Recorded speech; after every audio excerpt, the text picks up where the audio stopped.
Delhi high court में आज फिर सुनवाई है।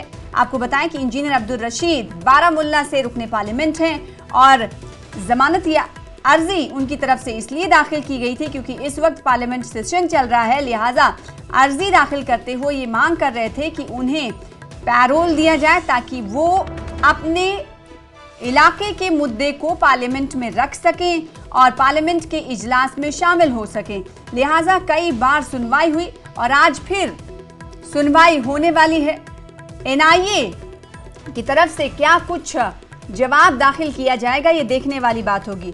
यानी इससे पहले की जो सुनवाई हुई उससे आज की सुनवाई थोड़ी मुख्तलिफ है और अहम है।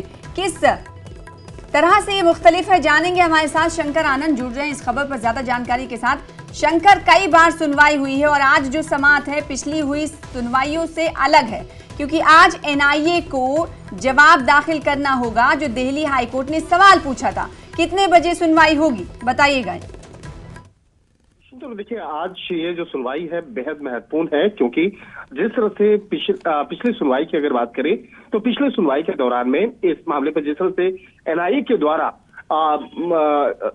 सांसद राशिद इंजीनियर की अंतरिम जमानत का विरोध किया गया था और उस वक्त में जिस तरह से एनआईए के वकील ने यह भी कहा था कि अंतरिम जमानत की अगर बात करें तो ये इतना आसान नहीं है, इतना सरल नहीं है क्योंकि सुरक्षा का भी मसला है और अगर उसे पार्लियामेंट में लाया जाएगा तो कई मायनों पर ये मामला जो है बेहद संगीन हो सकता है और एक तरह से कहा जा सकता है इन तमाम मसलों पर एनआईए के द्वारा दलील दिया गया था। लेकिन जिस तरह से बाकायदा दूसरी तरफ से राशिद इंजीनियर की तरफ से दलील दिया गया था कि वो एक सांसद है, बारामूला इलाके से सांसद है और जिस तरह से उन पर लगे आरोप की मामले की तफ्तीश एक और जहां एजेंसी में चल रही है तो वहीं दूसरी तरफ इलाके के एक सांसद होने के नाते उन्हें संसद भवन में जो अभी कार्रवाई चल रही है उस कार्रवाई में शामिल होने का एक वक्त दिया जाए, मौका दिया जाए।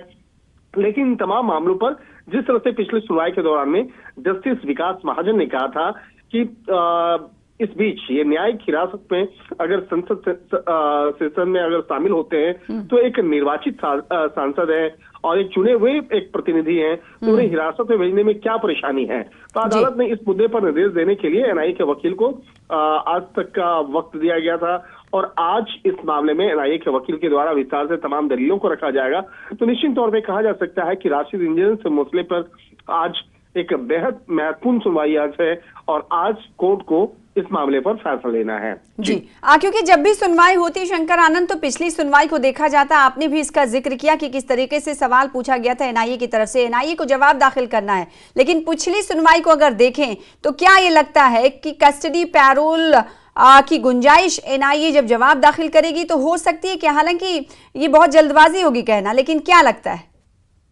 निश्चित तौर पर देखिए ये मामला जो है आज पहले एनआईए के द्वारा उन तमाम पक्ष को कोर्ट में रखा जाएगा। जिस तरह से पिछली सुनवाई के दौरान में कोर्ट के द्वारा कई सवाल पूछे गए थे कि आखिर एक निर्वाचित सांसद को संसद भवन में जाने से क्यों रोका जाना चाहिए। तो इन तमाम मसलों पर आज जो है विस्तार से पहले एनआईए के द्वारा जवाब दिया जाएगा। जवाब दिए जाने के बाद इस मामले पर आगे की सुनवाई होगी और सुनवाई के बाद इस मामले पे कोर्ट के द्वारा कुछ फैसला सुनाया जा सकता है। हालांकि सबसे महत्वपूर्ण होगा कि एनआईए के द्वारा इस मामले में किस तरह से तमाम दलीलों को रखा जाएगा और उसके साथ साथ जिस तरह से पिछले साल लोकसभा के दौरान में चुने जाने के बाद जमानत याचिका पर भी सुनवाई हुई थी और पिछले साल भी ये मसला आया था।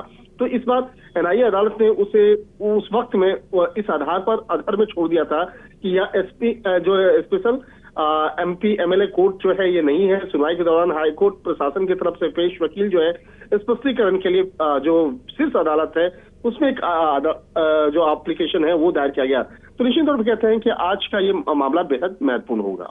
बहुत शुक्रिया शंकर हमारे साथ जुड़ने के लिए। तो आज होने वाली समाअत पर निगाहें टिकी हुई है, देखना ये होगा कि एनआईए की तरफ से इस मामले को लेकर क्या कुछ अदालत में जवाब दिया जाता है, दाखिल किया जाता है। बहुत शुक्रिया शंकर।